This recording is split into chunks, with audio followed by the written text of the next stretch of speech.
Why do my nostrils whisper to me? Welcome all to another Minecraft video, but this is a little different than usual. So in my past videos I said that I had some problems with my OBS recording software that was not allowing me to record Minecraft correctly.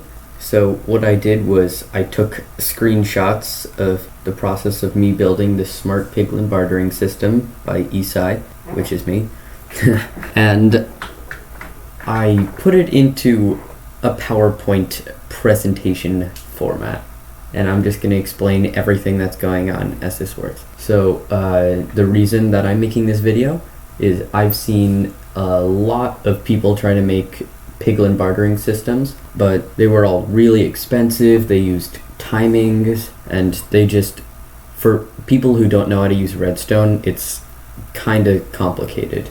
Luckily, I know how to use redstone, and I made it super incredibly tiny and really cheap and smart.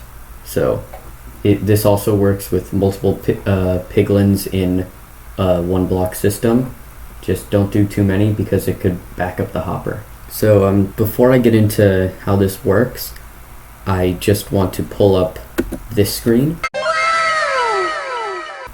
which is a spreadsheet of all of the things you can get from Piglin bartering as of the 1.16.2 latest snapshot.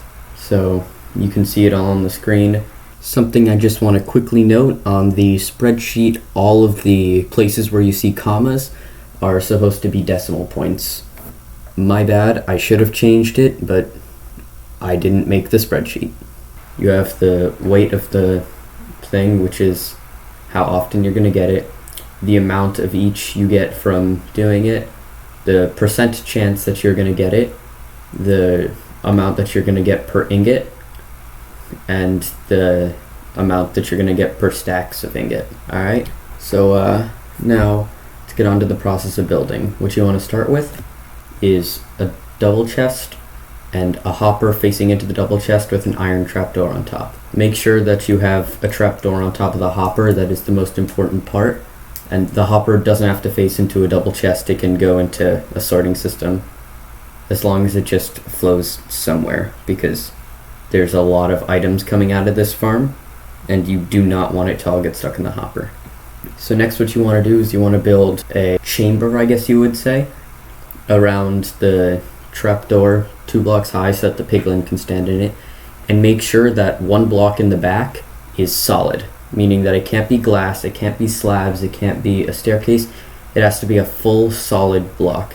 I'm pretty sure if you press F3 and you look in the F3 screen, it'll tell you whether a block is solid or not. I use an iron block here because that is a solid block. Then what you're going to do is put a torch on the back of a block and put a wooden pressure plate on top.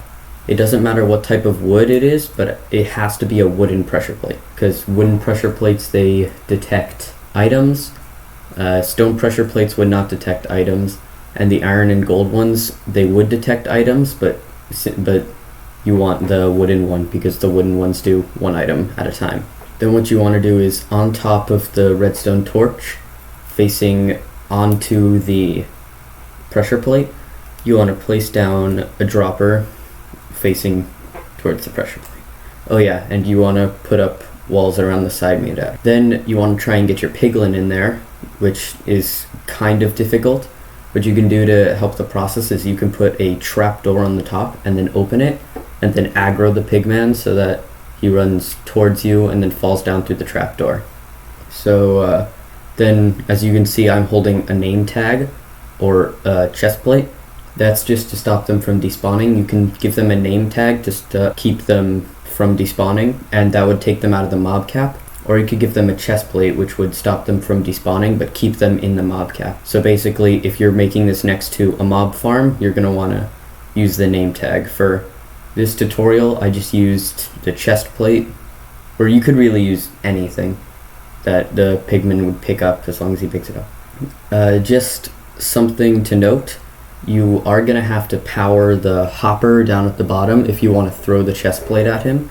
or else the chest plate will just get picked up before you can grab it. Now what you want to do is you want to place a glass block up on the side and a piston facing into the glass block with a button on it, or a lever, doesn't matter, either work.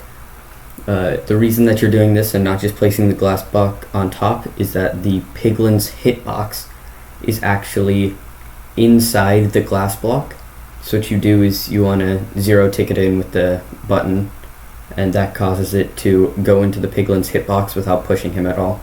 And once you do that, you can break the piston away, and you can set up a hopper with a chest on top of it full of gold pointing into the dropper. So how you start up the farm is you take one gold ingot, throw it onto the pressure plate, and then put the glass block on top.